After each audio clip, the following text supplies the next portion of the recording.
Good evening, everyone, and welcome to the meditation portion of our Elevate tonight.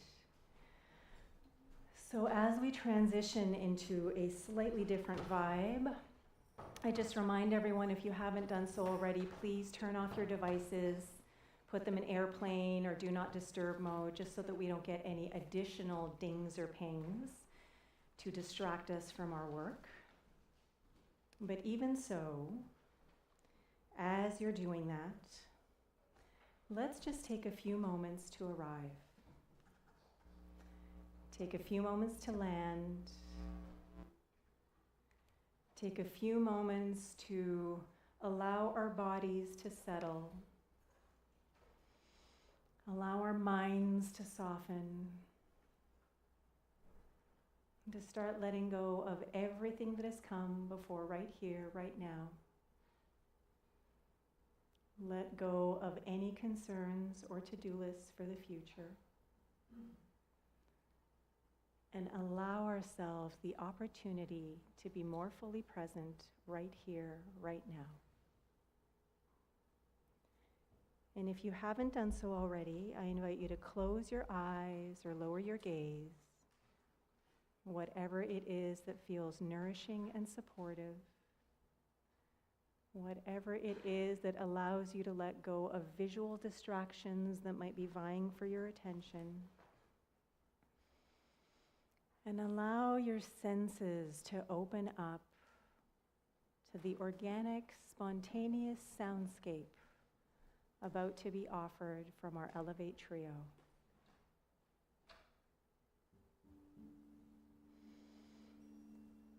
And so as the soundscape begins, I invite you to shift your attention to the breath, noticing how it moves in and out through the nostrils, in and out through the lungs, perhaps noticing how the breath glides down the back of the throat, filling every nook and cranny of your being, infusing every molecule and atom, and allowing more spaciousness in between the interspaces of your being.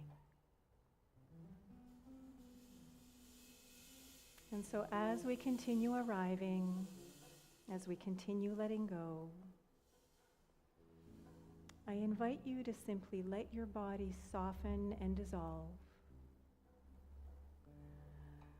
I invite you to be held by the seat beneath you, knowing that you are fully supported by the ground beneath it, and that there is nothing more for you to do but be. And so as we continue moving through each now moment, I offer you this tiny excerpt from Paulo Coelho's The Alchemist. The world is only the visible aspect of God. What alchemy does is to bring spiritual perfection into contact with the material plane. Once again, the world is only the visible aspect of God. What alchemy does is to bring spiritual perfection into contact with the material plane. And so as we move into about 15 minutes of focused, uninterrupted meditation, as we open up to the rhythms and sounds of the Elevate Trio, as we open up with curiosity to whatever it is that is being stirred within us by these words,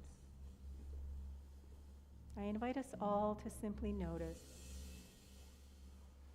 Notice what is happening within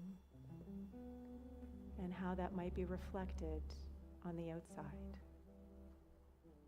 So here we go, about 15 minutes of focused, uninterrupted meditation.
So I gently invite you to start shifting your awareness back to your physical presence,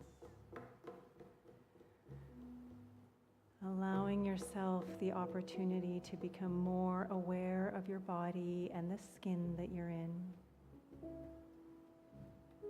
becoming more aware of your clothes and the seat that you're in, becoming more aware of the environment around you and the space you're taking up. And as we continue becoming more physically aware, I offer you this short excerpt from The Alchemist once again. The world is only the visible aspect of God. What alchemy does is to bring spiritual perfection into contact with the material plane. So as we continue moving through the rest of our time together tonight, as we come together to open our hearts, nourish our souls, and expand our minds, what a gift and blessing it is to be here in community, together, immersed in and infused by the sounds and rhythms of the Elevate Trio. The sounds and rhythms of life. With this pause, this opportunity to tune in to whatever it is that is ready to be expressed from within, knowing that our outer world is always a reflection of the inner. And so now, if comfortable, I invite you to plant both feet firmly on the ground. I invite you to sit up straight, lengthening your spine, and I invite you to extend your arms out by your sides with your palms facing upward. Feel free to stand if you wish, and simply allow yourself the opportunity to bask in all of these rhythms, all of this energy, this artistry, this beauty, knowing that all of that dynamism, all of that enthusiasm, that life is alive and well and active within. And now I invite us all to scoop it up, up, up, above our heads, pressing our palms and fingertips together, and then gently bringing it all down, mindfully, lovingly, curiously, joyfully, all down into our heart, enjoying a moment of gratitude and appreciation, perhaps deepened connection, understanding, and maybe a little bit of grace. And so let us finish our meditation time with 3 nourishing, life-affirming breaths together. First breath in and release.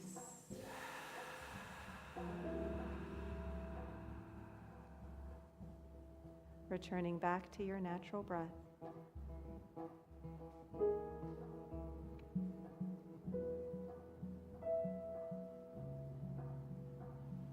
Allowing ourselves the gift of a second nourishing, life-affirming breath in. Here we go. And release. Letting it all out. Returning back to your regular breath.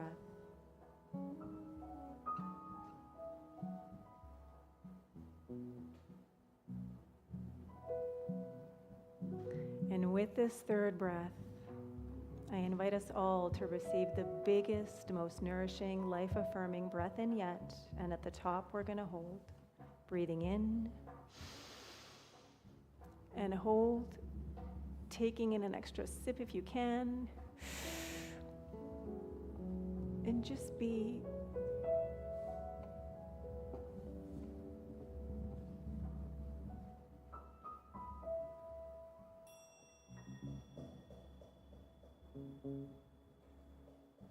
And release.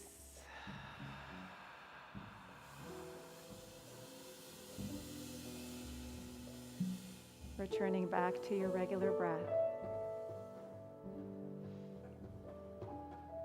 I am so grateful for your time and presence and for everything that comes next. Namaste. So I invite us all to just take our time, becoming more physically present, start to move your body around. I invite you to actually stand, if you can, to wake your body up a little bit more. Offering an invitation to the Elevate Trio to transition into something a little more lively. And once you feel completely grounded, and if you would like, I invite you to find someone nearby and share one thing that came up for you during that meditation as we hear some more music from Pablo, Peter, and Kelby. Thank you.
Elevate Trio. Mr. Pablo Cardenas on piano, Peter Dowse on electric bass, and Kelby McNair on drums and all the percussion instruments. Thank you so much, gentlemen. And thank you everyone who is here with us in person, who is tuning in online. Thank you for joining us for another Elevate Spiritual Salon here at the Victoria True Center. How lovely it is to see even more new faces this week. I feel like every week there's kind of this influx of new people coming in, which is so cool.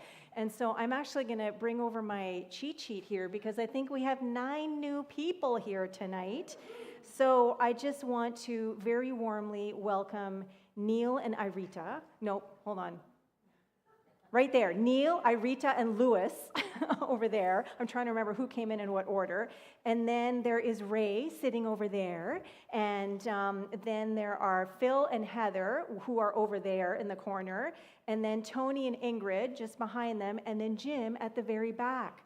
So could we please, as this beautiful VTC community, welcome all of these beautiful souls to VTC tonight the way that we do. We love you. We appreciate you. And we're so glad you're here. Let's give them a hand, everybody, please. All right, and so where is it that you walked into? It was so cool to see some people really moving together after the meditation. That was amazing.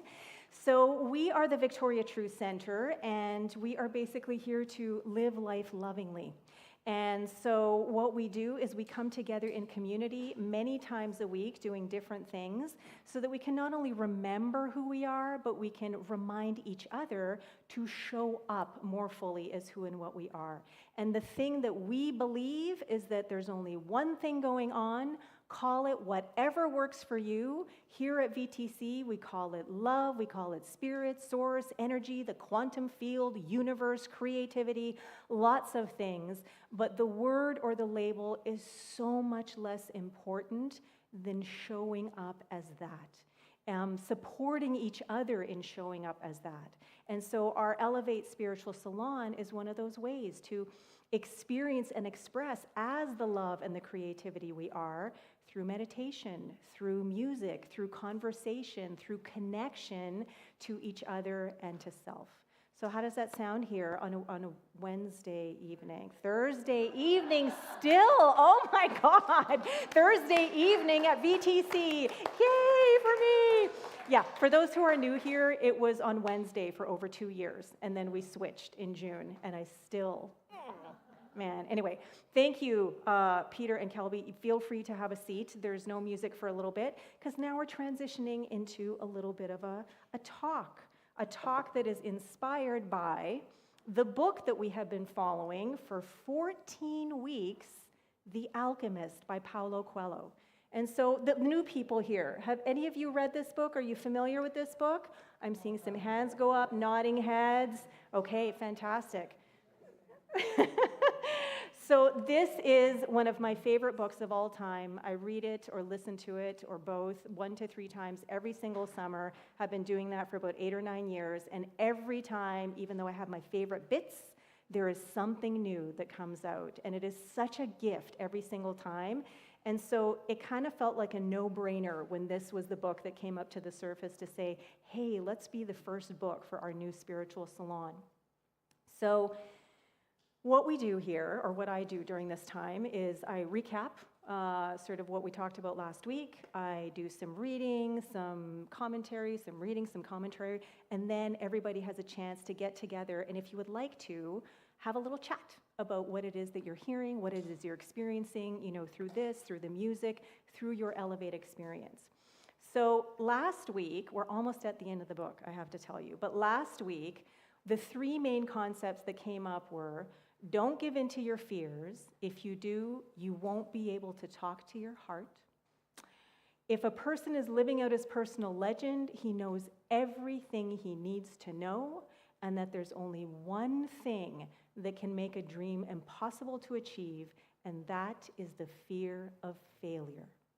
And then the very last thing, which is how the excerpt from last week ended, was usually the threat of death, whether actual or metaphorical, makes people a lot more aware of their lives. And so where we left off in the story is the alchemist and the boy are in the desert. They have been captured by tribesmen, have been taken to this camp, and the chieftains there have been told by the alchemist that the boy is this super powerful sorcerer. He's so powerful that he can turn himself into the wind, okay?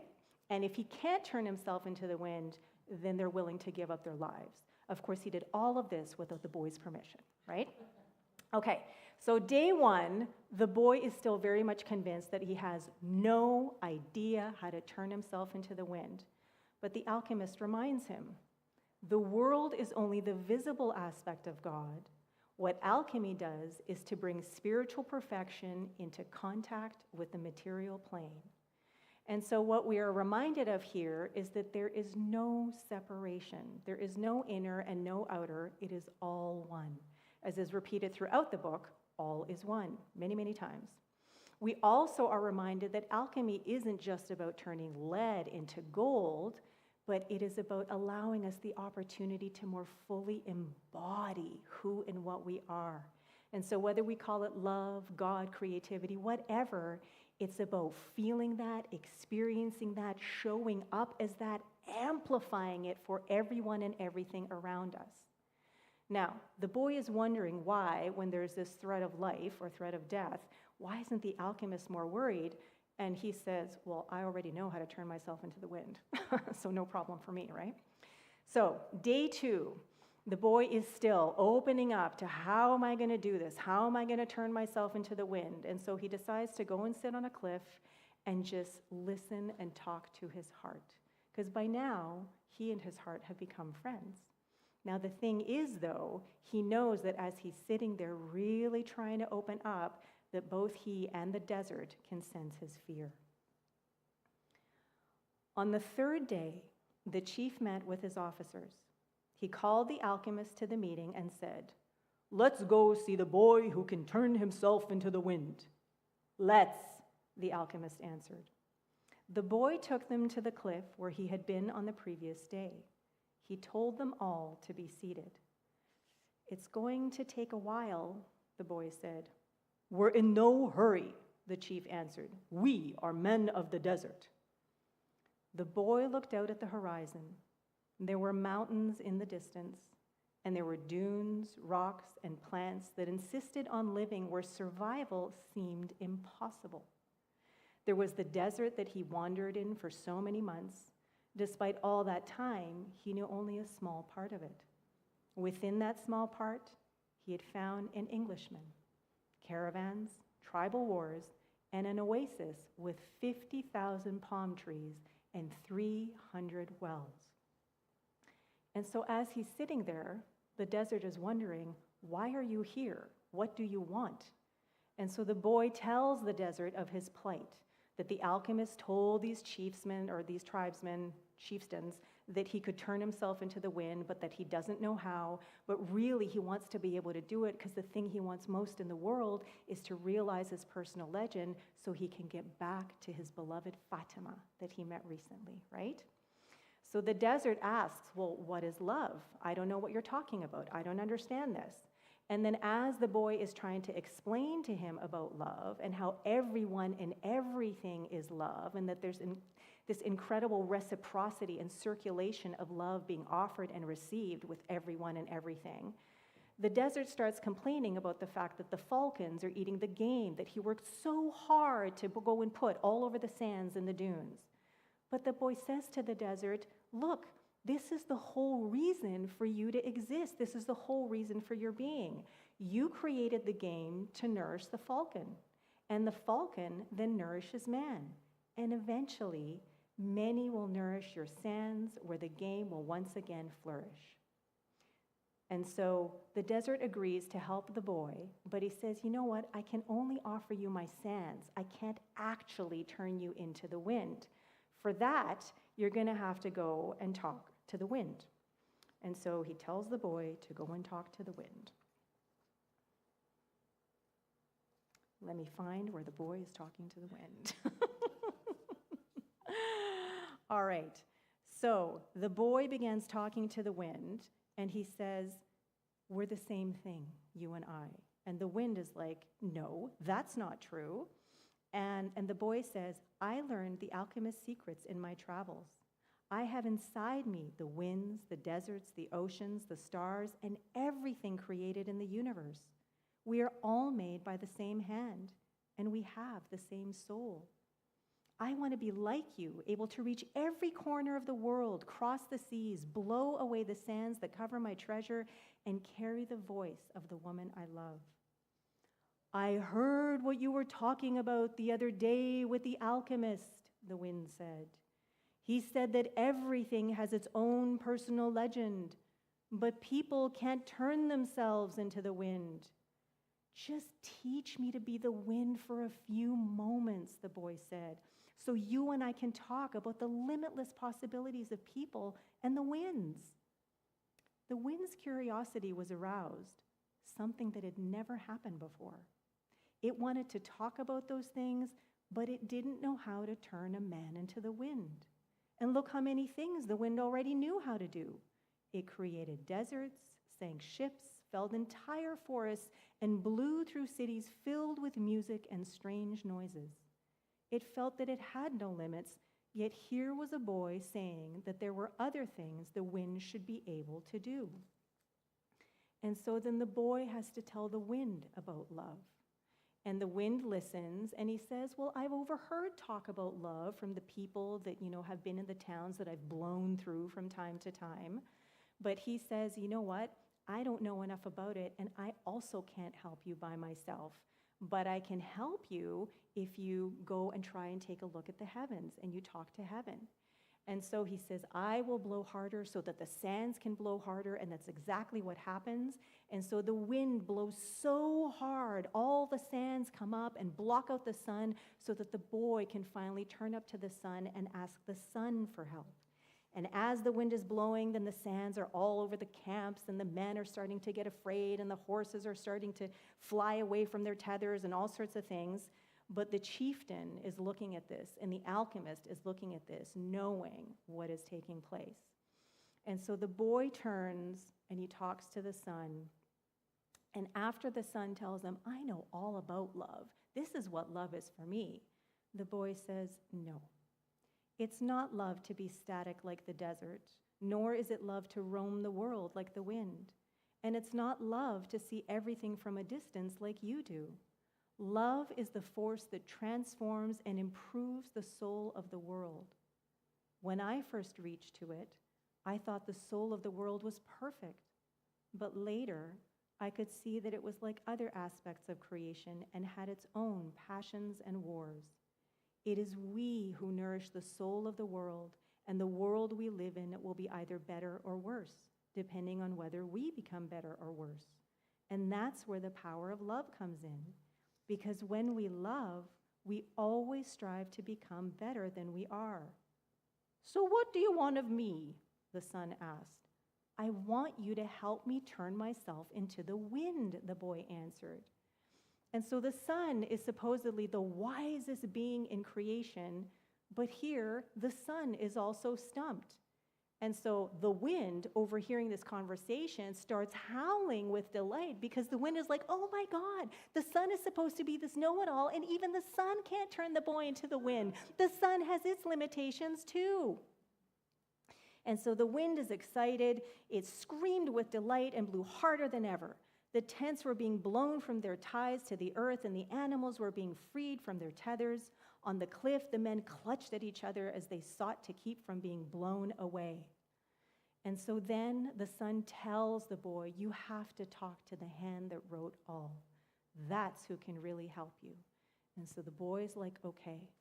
And he turns to the hand that wrote all as all of this commotion is going on. The wind is like, ha, ha, ha, the sun. And the sun is like, I don't know. And so all of this is happening. And all of a sudden, the boy turns to the hand that wrote all. And everything gets still. And it's like the only thing that is there is the boy.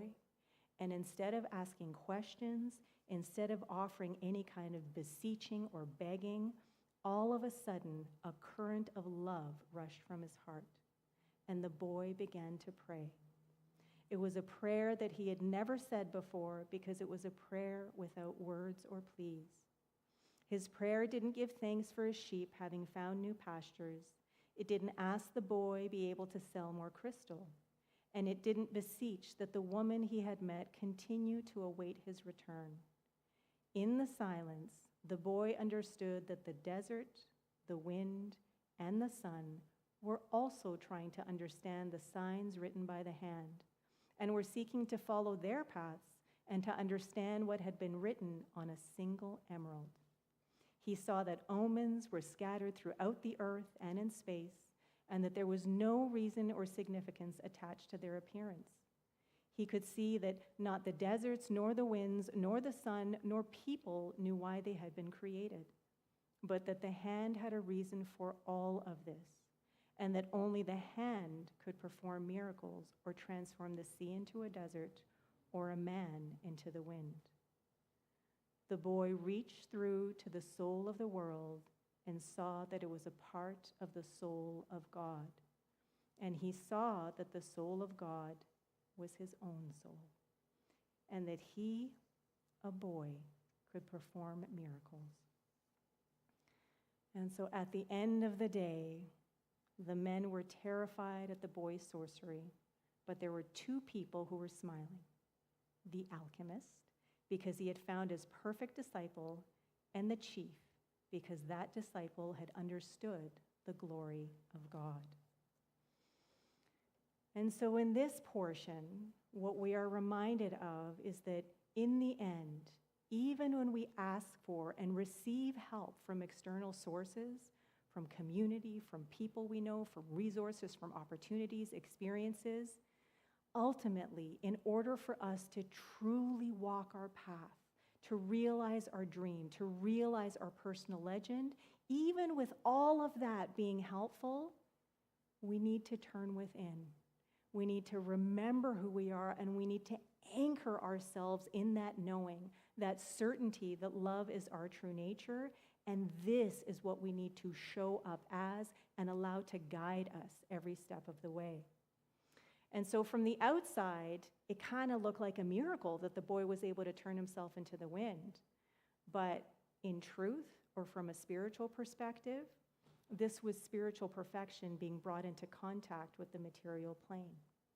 And so the title of my talk today is, You Already Know, You Already Are. And even though I wanted something super cool with like the wind in the desert, what I settled on was this tiny flower growing out of ground that looks so parched and dead, it looks like nothing should be able to grow out of that. And yet there is this tiny, beautiful, colorful, resilient flower. And this is just like what happened with the boy, right? There's no way. I have no idea. I don't know how. This shouldn't be possible. And yet, he did it. So in the end, the three main things in this section that I would like us to open up to and consider is that, just has been mentioned throughout the book numerous times, all is one. That there is no separation, and that the alchemy of knowing with certainty that love is our true nature is what allows for that love we are to express and to express itself and be experienced more fully in life. The second, that love is the interconnectivity and the reciprocity of all that is, was, and ever will be.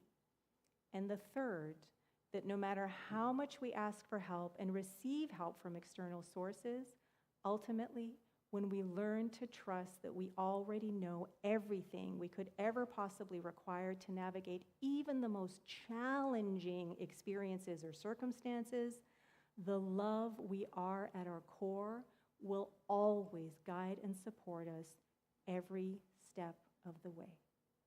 Thank you, and so it is.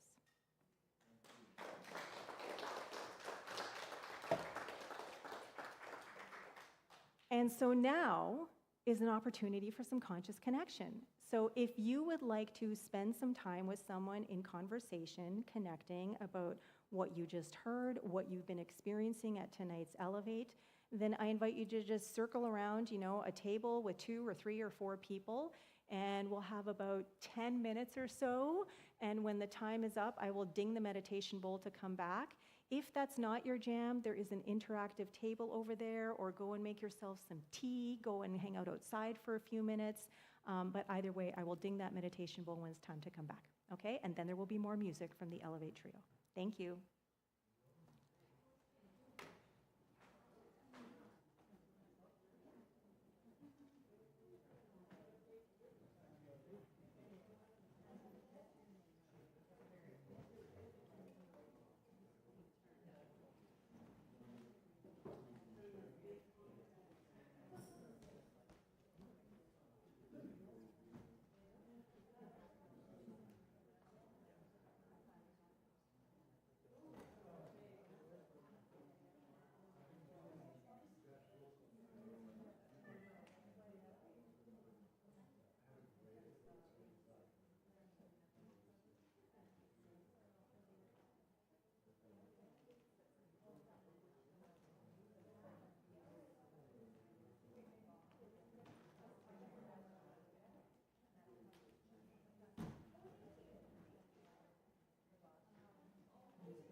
2-minute warning, 2-minute warning.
All right, everyone, the bell tolls for thee. Come on back.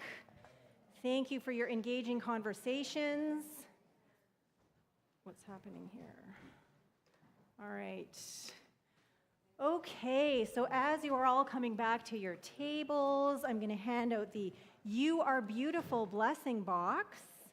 And Liz, how many do you have already all over the place? Oh my gosh. Like 150 or something? I saw that. Yes. Yes, I remember you telling me that. So there are little affirmations and blessings in there. So when the box comes to you, just close your eyes, and the one that you pick is the one that is meant for you. It's just a little bit of inspiration to carry you from today to whenever you join us again.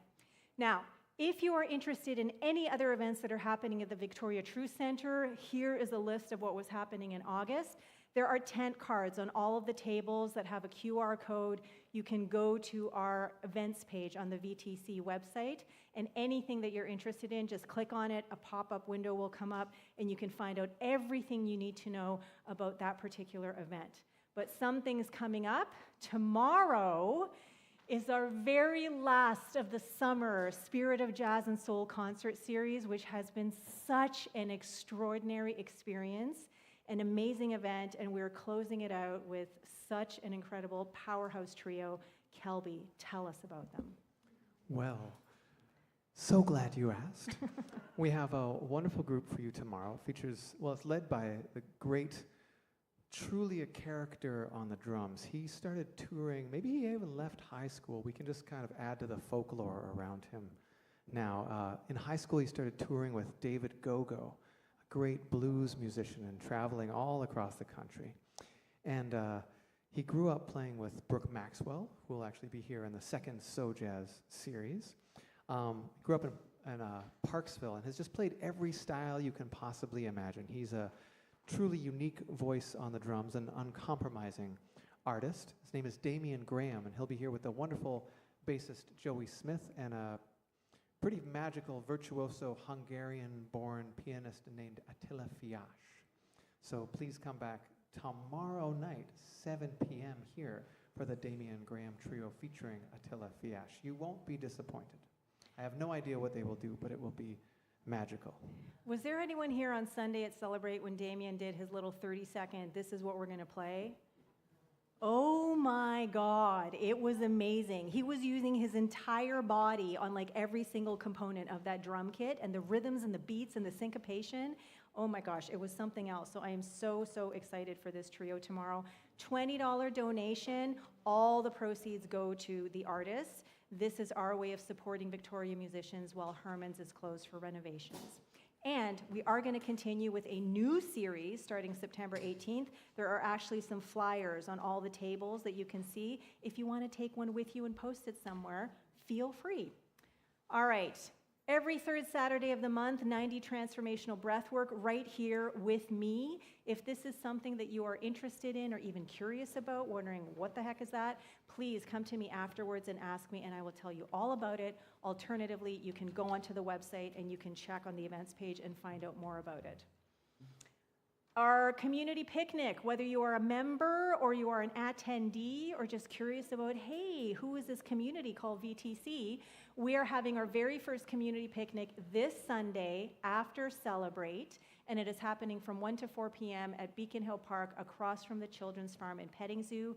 Everyone is bringing a bagged lunch, maybe a blanket, maybe a chair, and then we're heading down to the park, and we're just going to hang out together. And one of our members, Sherry Morgan, is actually going to do a really interesting tree wisdom meditation at some point during our time together. Okay, I asked this next week. Some of you have offered me some suggestions, but we are closing our time out with the Alchemist next week, which means that come September, when we return on Thursday, September 10th, it's going to be a brand new book.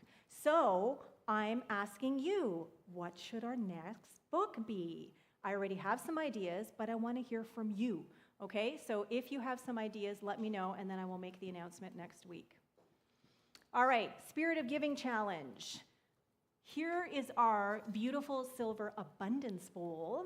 I am putting in my tithe for today, and I say the word tithe because this kind of experience inspires me and it fills me up. And so I want to invest in more of this kind of experience for myself and our community. So there are many different ways to offer something, to give. I'm going to put this bowl over here. There is a credit card machine in there. There are some envelopes if you want to put some cash in there.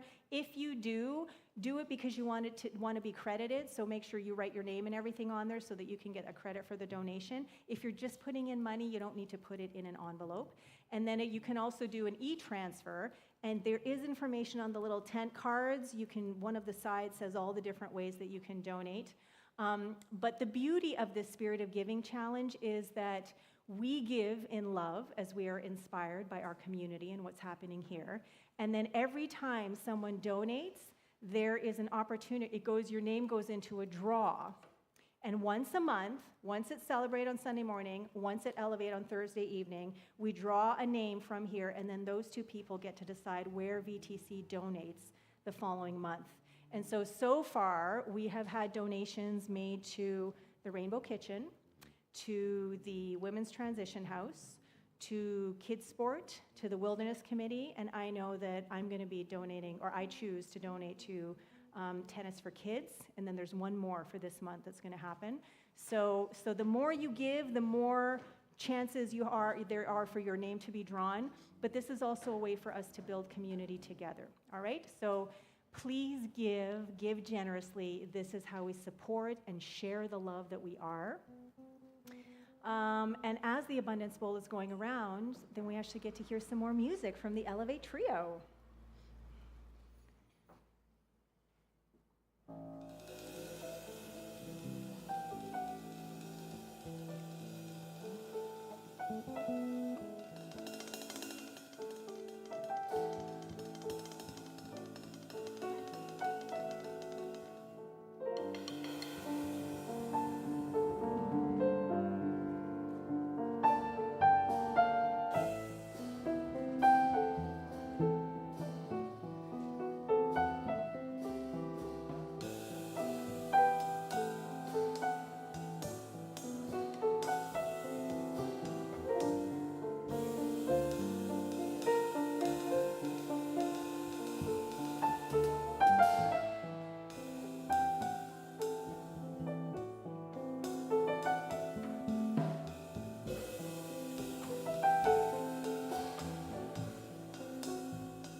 Pablo Cardenas on piano, Peter Dowse electric bass, and Kelby McNair on drums. Pablo, tell us a little bit about that, please. Oh, is it on, guys? Check. There we go. It's a song by Bill Evans called Gary Theme, made for his brother when he passed away. Bill Evans. Thank you. I was thinking you haven't played some Bill Evans in a long time. Right on. All right. Thank you very much. Okay, so we are almost closed out for tonight. So I just want to remind everyone that we are closing for a summer break. So we will be closed from August 21st until September 9th, which means no celebrates or elevates during that time. That is on our website in case you forget. But for tonight, I want to say thank you again to our beloved Elevate Trio, Pablo, Peter, and Kelby, every Thursday night. And then thank you to Nico and to Isabel on tech in the back over there. Thank you so much. And thank you to Denise for helping to set up and greeter extraordinaire. And thank you to everyone who showed up tonight, because you are what community is. Without you, there would be no community. Without you, there would be, thank you.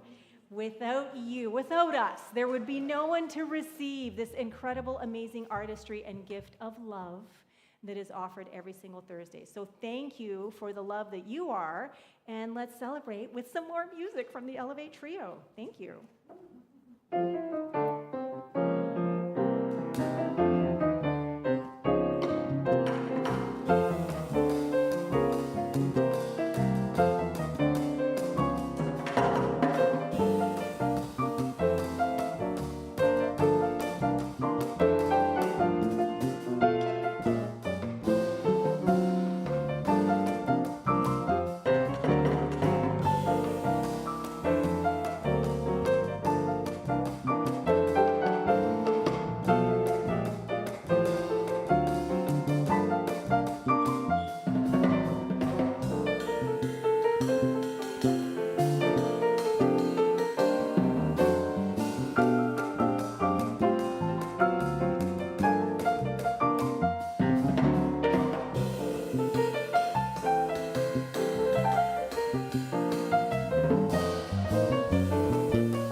love you, we appreciate you, and we are so glad you're here. Have a wonderful night, and see you tomorrow at So Jazz.